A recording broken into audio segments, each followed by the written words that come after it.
Hello and welcome back to Bionic Heart 2. Oh, this is somewhat awkward. I'm going to live with Luke and Helen for a while now, I know, but we're friends, all three of us. There shouldn't be anything strange about that. Still, being around Luke suddenly makes me uneasy. There's something about his behaviour, something that's different from his usual self. Oh, I can't put my finger on it, though. Oh, maybe I'll just try a little small talk. You're awfully calm, you know. Awfully? How can being calm be awful? I think every normal guy would be pacing around the room in a situation like this one. What are you talking about? I'm talking about Helen. She's really taking her time in the bathroom, isn't she? Oh, that. Finally, the broad smile I know him from. If I add it all up, I must have already waited a few days for Helen to get ready. Blocking the bathroom is second nature to that woman. But it's definitely worth waiting for her? Oh, absolutely. Looks like Luke wholeheartedly agrees with me. If he knew what I'm feeling for Helen, then... Ah, finally. Sorry it took a little longer. I couldn't find the right conditioner, but I think my hair looks quite alright now. Your hair? Helen, everything looks absolutely fantastic about you. Nice outfit, by the way. Nice? She looks absolutely stunning. And that's only a jogging suit she's wearing. Thanks. I thought I'd explore the neighbourhood a little. Want to come with me for a jog? You want to go outside? Sure, why not? I'd like to clear my head a little. I'm not sure that's a good idea. We're supposed to keep a low profile. My new identity on Mars has a bit of a reputation. Reputation? You're some kind of crook? No, nothing like that. Just a reputation for being rather reclusive. Well, but that was before you met her, wasn't it? Huh? Your cover story is that you went to Earth, married there, and now moved back to Mars, right? Right. Well, there you have it. Your young wife loves to exercise, so you've taken that up as well. Perfectly normal. I don't know. I lean a little closer to Luke. And hey, do you really want to direct an invitation like that one? Hey, what are you whispering about? Luke smiles. Right, I really shouldn't. Shouldn't what? Waste an opportunity to spend some time with you, Helen. I'm coming with you. Ah, good. Let me just put on something appropriate. There are some more sports clothes in the bedroom dresser. Maybe some will fit you. I'll take a look. And Luke's off. Well then. Well then. Thanks. For what? For making him realise that I need him. Sometimes I think maybe he's not the... Maybe he's not the... Nothing. It's probably nothing. What did you mean? That he's not the... Maybe he's not the right one for me?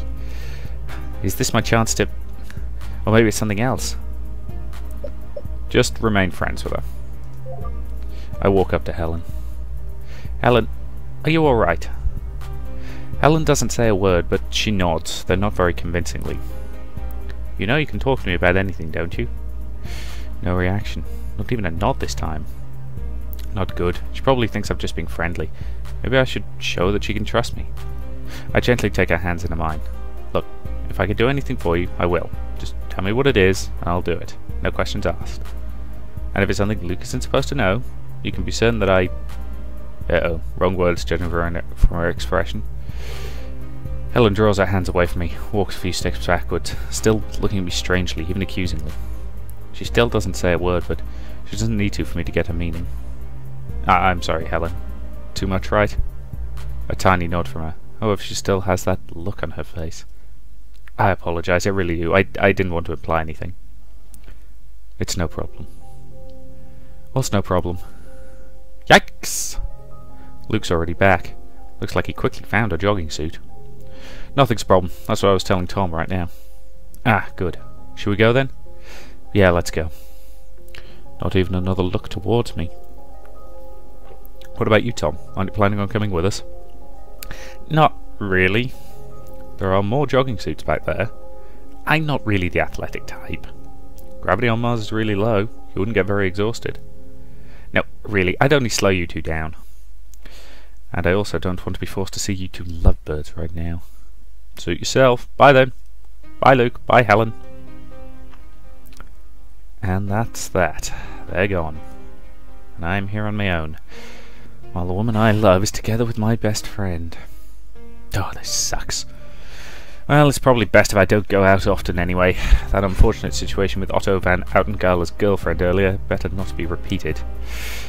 Come to think of it, the fewer people I meet the better. There's no way to be sure Otto's ID will still be accepted after that incident, so I shouldn't be careless. Yeah, I'll just stay in here and, well, watch TV or something. Or maybe I can make myself useful as a programmer. Even if I'll never leave this place, there should be a colony-wide network here, like the web on Earth. Maybe I'll meet a few people online. The door? Must be Luke and Helen. Oh, they probably forgot something. Let's see what it was. Well, you two, aren't you back early? You two? I'm only one person. Whoops. Unless you were talking to my chest. My eyes involuntarily bobbed down and... Well, yes, what I see there is something worth talking to, but, Oh, no, sorry, I was expecting someone else. I can still come in, though, can't I? Yeah, well, technically. Or is there a problem? She sounds really aggressive. Well, yes, there is one problem. I don't know you. Sarah Masters. And Sarah Masters, Xenobiological Inspections. Sorry, doesn't ring a bell. Oh, come on, Mr. Walker, don't play dumb. We've written one another a couple of times already. Oh! Now do you remember? No, now I know why I don't know you. You think I'm Lucas Walker. I was told that this was Mr. Walker's place. You're right about that, but I'm not Lucas. Then what are you doing in his flat? My name's Otto. Otto van Outengala. I'm a friend of Mr. Walker's. And here I am using that name again. Ah. Mr. Walker isn't in right now, but I'll tell him you've come to see him, so... Wait. Mr. van Outengala. I'm certain you can help me as well. I can? You probably know Mr. Walker's wife if you're a friend of his, don't you? Lenore? Yes, of course I do. Perfect. And then she just pushes me back while she walks into the flat. Hey, you can't just come in like that. Quite the contrary, Mr. Van Outengala. I have to come in just like that. What for? Mr. Walker brought someone new to this colony. We need to make sure she didn't bring any infectious viruses or bacteria with her. Oh. That's the job of xenobiological inspections. Oh, damn it. Looks like I would get rid of her easily. She's apparently someone official, someone who could report us to the police in power. If she suspects something... Oh, I can't let it come to that. I have to get her out of here, but without seeming suspicious. How do I do that? Well, shall we just pretend to be helpful? In that case, I'm sorry to have sounded a little harsh right now. This is my flat. I just didn't want to let strangers in without asking Lucas. However, I'll gladly answer all your questions to the best of my abilities. As long as it doesn't give away anything about our false IDs. Thank you. Well then, let's begin.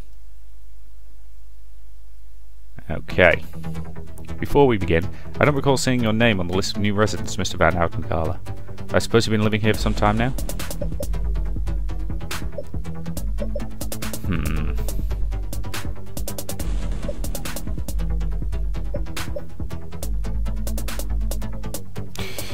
Okay, well technically we've only just arrived. But you get the impression he goes back and forth a lot. So let's be honest. Yeah, okay, that worked. Oh, not at all. I only arrived here a few weeks ago. Really? Yes, actually everything here is still quite new to me, so if you can give me a little help to get accustomed to life here. Well, yes, I think I can. It's something strange here. What's strange? If you arrived here already a few weeks ago, we should have met already, and I don't remember meeting you. Neither do I. In fact, no one told me there would be any inspections. Come to think of it, you certainly weren't on my list. Van Outengala is a rather unique name. Well, as we've met now, I don't think we need to make another appointment, or do we? No, certainly not. I could just examine you while I'm here at Mr. Walker's. Good, especially since I can't invite you to my actual place here. Now that I think of it, why are you alone in Mr. Walker's apartment? Just say that they're coming back soon. There we go. Oh, it's nothing special. I wanted to pay Lucas and Eleanor a visit, but when I came here they were just leaving. They went and left you here? Yeah, they'll be back soon. They're just picking up a few things. We're having dinner together, you know. Oh. I was a little early, thought it would be no problem, but it turned out they were still missing a few things. So I'm just waiting for them to return. I see. That seems to have satisfied her. So you're very good friends with Lucas Walker, it seems. When did you two meet? Work-related seems viable. Okay, that works. Oh, our friendship started as a simple working relationship. You've already worked together with Mr. Walker. Yes, you see, I'm a programmer, a specialist for network security. We first met when Lucas needed me to program an additional safeguard for one of his projects. And that's not even a lie. Only one of Luke's first jobs for nanotech. And you actually met in person back then? Yes. I thought Mr. Walker didn't like the company of other people. In that case it was necessary. I had to come to his lab in order to install the safeguards locally, and I had to explain to him how they worked. That's when I first came into contact with his work, and, well, I instantly admired his genius. And it seems he must have considered me quite competent as well. I see. So your friendship was born out of mutual respect for one another. Yes, you could put it like that. Fascinating. Seems I convinced her. Anyway, let's get to the point. You've already met Mrs. Walker, right? I have. What do you think of her personally? Huh? Do you think she'd fit well into Mars society? What sort of question is that? I thought your job was to make sure she didn't bring any dangerous germs with her. My job is to make sure that no life forms that are any danger to this colony remain on Mars. Correct. And this definition of life forms includes people, of course.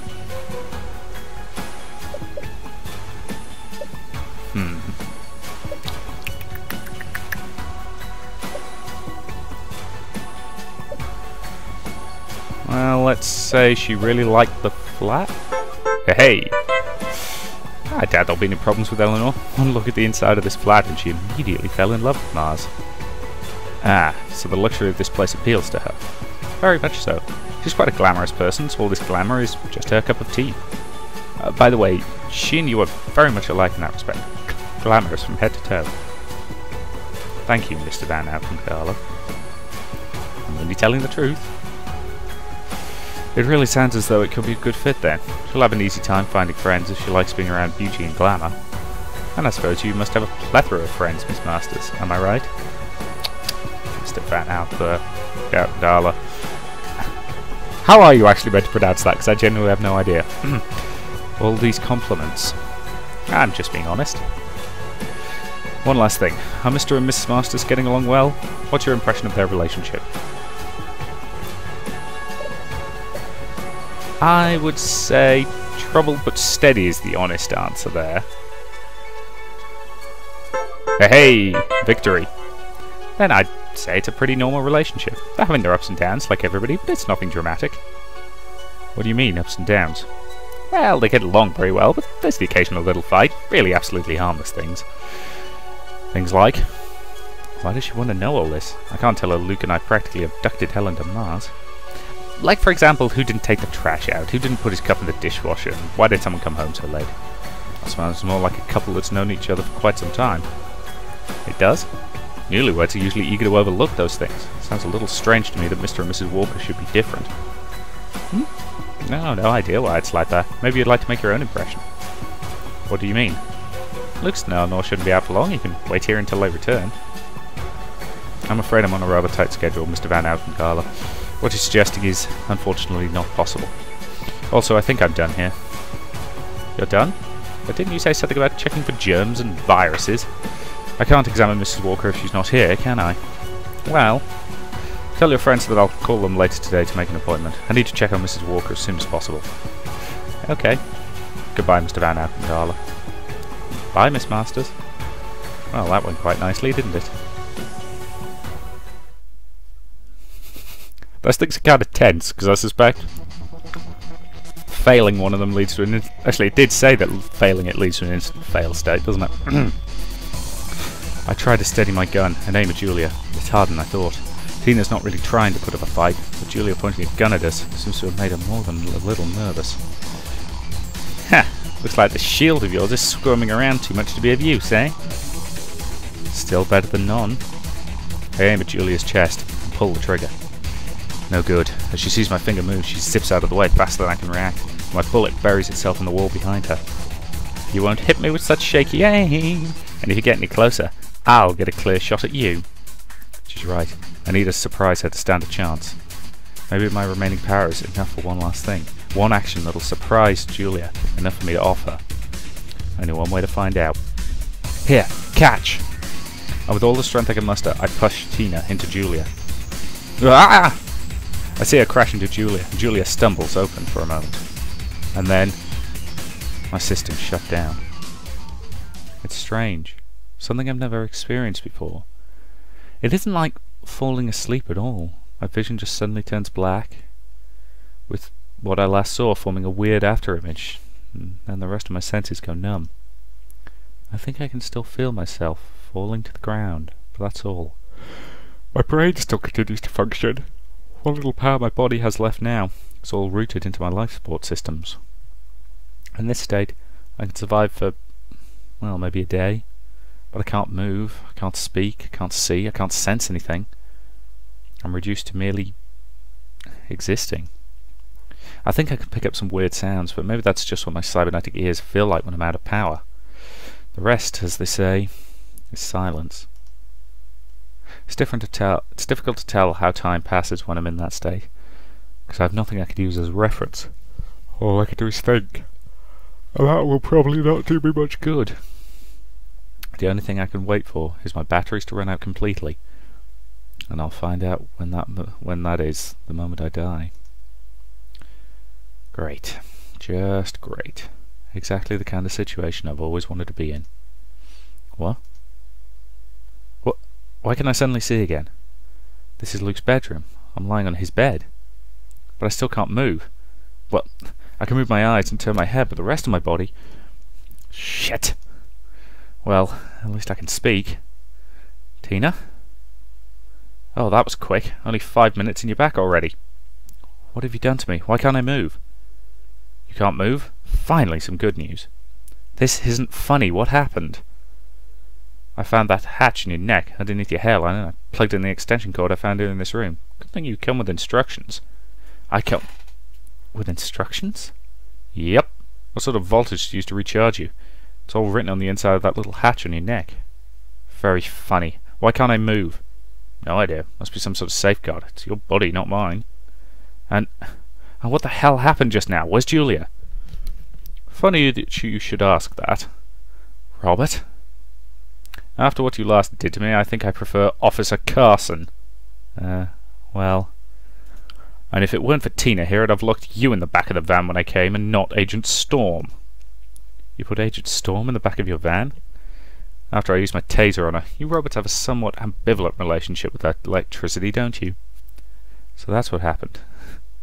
You took Julia down. Well, the question was whether I should trust you or little Miss High and Mighty. I wasn't sure about trusting you, but damn was I sure about not trusting her. Nice. As soon as I had a chance to leave the station, I followed Tina. Of course, I had no idea I would find her between two apparently dead women.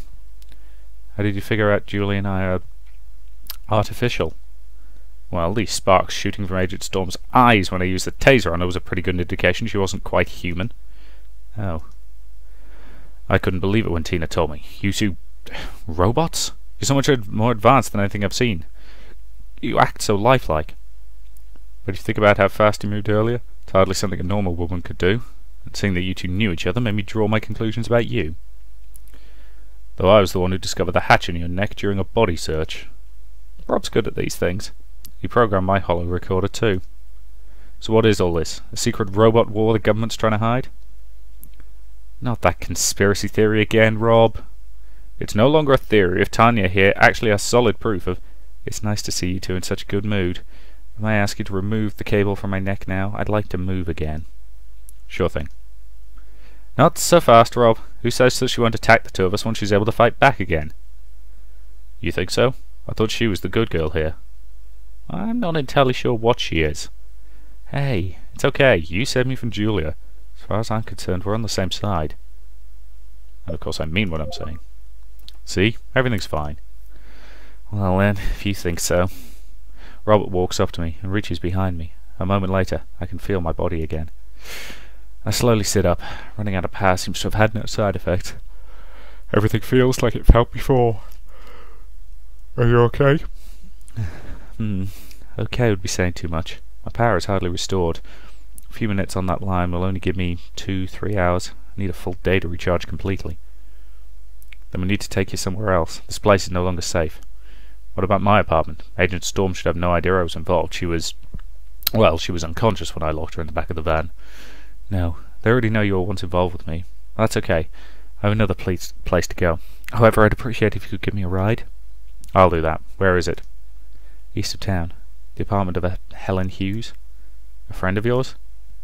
Something like that. Then I'll take care of Agent Storm. I'll haul her back to the police station. Are you sure that's a good idea? Tina and I have already talked this out. We're going to say that Agent Storm threatened her with a gun, so Tina took her out in self-defense, and we're filing an official complaint about her. You know that an official complaint won't do anything, right? Yeah, but it's an explanation she won't be able to disprove. And how will you explain my disappearance? You faked fainting, and when Robert and I were taking care of Agent Storm, you somehow escaped. Somehow. Hey, you have superpowers. Of course you can escape somehow. Not much of an explanation. Good enough for the files. Alright, sounds as though we have a plan. Let's get on it. Meanwhile, with Luke in the Hippocrates Research Center. Hippocrates Research Center. I knew this place was going to be impressive, but I had no idea it would be like this. I've never seen any scientific institute on Earth of this size. I haven't even heard of any scientific institutes on Earth this size. This is like a really, really huge luxury resort and spa, and it's tailored for scientific research. I've seen a biology greenhouse twice the size of the Wembley Stadium, a quantum computer with more power than the Oxbridge Megaplex, a fusion reactor producing 12.1 gigawatts of power, only meant to supply this facility. And nobody seems to be even remotely awed by this. Everyone's taken this for granted. Well, I'm here for a reason. I approach one of the robotic servants patrolling the area. You there, can you guide me around this place? I certainly can, sir. Then take me to a terminal where I can access files on my current research. As you wish, sir. Are you a visitor or a resident scientist? Technically a visitor, but the robot doesn't need to know that. Resident scientist. Identification, sir? I take out the fake ID and hold it in front of the robot's face. They can probably interact with it that way. A pleasure to welcome you back on campus, Dr. Walker. It has been 897 days since your last visit. Looks like it wasn't a lie that Lucas Walker mostly keeps to himself. There are 504 private messages waiting in your inbox. Do you wish to receive them now? Man. No, just take me to the terminal I asked for. As you wish, Dr. Walker. I follow the robotic servant through the research center. It's quite a bit of a walk until we arrive in a sprawling hall, filled with a single computer workstation. It's a little too public for me. Isn't there a terminal where I can have some privacy? Of course there is, Dr. Walker. Private terminal booths are at the side of this hall. Follow me. The robot leads me to a sliding door. It doesn't automatically open at my approach, though. How do I enter? With your identification, Dr. Walker. I hold up my fake ID to the door, but nothing happens. Biometrical identification, Dr. Walker. Oh damn. Looks like this is going to be more difficult than Tanya thought. Fake IDs may be good, but they don't give me Lucas Walker's fingerprints, or worse, his retina structure. How do I get into one of these booths? Mr. Walker! Mr. Walker! Yeah? Who could... Mr. Walker! Ah, so you actually came here for once. Why didn't you notify me? I didn't know I was supposed to, Miss... Masters. Sarah Masters. Ah, so that's you! Otto told me you'd come looking for me. It's been over 2 years since you've last been on Mars. Over 1.5 years since your last message. Though we've never met in person, or have we? No. I'm still a little disappointed you didn't recognize me at once. Should I have? Oh god, was the picture I sent you really that bad? I thought it would have been nice to go for a classic two-dimensional photo instead of a holo, but maybe that was a mistake. Not your fault, really. I've been around so many other people and places in the last month, I hardly remember my way around the centre. Which reminds me, how did you know I was around? Ah, your name popped up in the active list a minute ago or so, probably when you used the robot, and I tracked you through the centre's visitor locator system. Oh yes, I forgot about that thing. Always the joker, Mr. Walker. You wanted to check out one of the terminals? In fact, yes. then please allow me to accompany you. I'd very much like to show you how much progress my research has made over the last year. Ladies first. Ah, perfect English gentleman. I really wouldn't have expected that from our conversations. And I wouldn't have expected that you would give me a convenient way to get a door open with your handprint. The room we enter is small, almost too small for 2 people, though there are 2 chairs in front of the terminal. By the way, thank you again for giving me reading access to your nano-pneumatic project. It's a brilliant concept. So you liked it? Liked it? It was wonderful! What a groundbreaking idea! I must have read it a dozen times. Thank you for placing so much trust in me. Well, you earned it. Now, blushing, Mr. Walker. Really, I thought I was dreaming when you gave me your password. My password? I hope you haven't forgotten it by now, or have you? How could I forget that? Shall I compare thee to a summer's day? Shakespeare's 18th sonnet. What a beautiful piece of writing. Good to hear that. I hope she didn't make a mistake with that. I'll be needing it later. But now on to my research, if I may. Of course, go ahead, Miss Masters. She turns towards the terminal and enters her password. Fortunately, she does it too quickly for me to be able to catch it. Alright, here it is. She's showing me electron micrographs of a bacterium. Now, seeing the scale of it, it must be a virus. Isn't it a beauty? Well, it certainly has some sort of aesthetic. I usually wouldn't call it beautiful. Quite interesting. As you can see from the DNA printouts down here, I made it entirely from proteins generated from human stem cells. It should be unrecognizable to the immune system. The immune system? Is this something... Is this to be used on people? So there won't be any physiological reaction to the infection? No, there won't be. Originally I thought to use a mutating hull, much like that of HIV. You'll remember that from our correspondence. Yes. But that made infection markers go way up, and in some cases it would produce fever symptoms. Not exactly the desired result. I guess not. But then this here, this version, it's entirely symptomless. It attacks only lung cells, it's airborne, and it should work perfectly in combination with the nanos you're making. Wait, it attacks lung cells? So let me get this straight. This virus here only infects humans, attacks and destroys lung cells, and is airborne, and the immune system won't attack it. Exactly. This is a bioweapon. At least it's somewhere, infect someone, and his lungs will collapse within a couple of days, and what's worse, if it's airborne, it's contagious. People will probably start to cough while their lungs are being destroyed, which will just release more of the virus into the air. This is a weapon of mass murder. What's with the shocked look, Mr. Walker? Did I make any mistakes? This is exactly the organism you proposed, exactly to your specifications. Did I forget something important? No, of course not, hon. I'm only surprised you were able to finish it so quickly. Oh? My brother should have relayed my last report to you about 4 months ago. He said he knew how to contact you. Your brother? Jason Masters. Didn't he get in touch with you? I'm afraid not. Better to feign ignorance here. If I say I know him and then get any details about him wrong. I hope nothing happened to him. I haven't heard from him since he left for Earth. And he had your report on this project with him. Yes, but don't worry, it was encrypted with the latest version of Gordian. Those imbeciles on Earth won't be able to crack that in the next 100 years. Still, this virus fell into the wrong hands. You're still looking so worried. I must confess I am. We're talking about something like this so casually. It's a great medical breakthrough, why not be proud of it? It'll be the end of all lung diseases. And the end of all lungs. But wait. So you're saying it'll work together with my research? Flawlessly. So the nanos I'm designing will not be affected at all, I assure you. My virus only liquefies lung tissue and nothing else. Your nanos can immediately take the place of the destroyed cells, and within less than a week, the patient has a cybernetic lung. Oh, so that's what all this is meant for.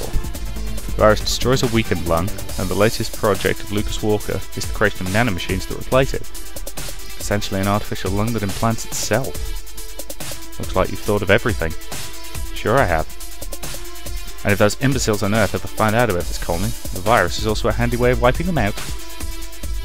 Says while she's smiling and winking as though it were a perfectly good joke. If they ever found out about us. Yeah, you're right. Not much chance of that. They haven't figured out how to fix their ruined climate.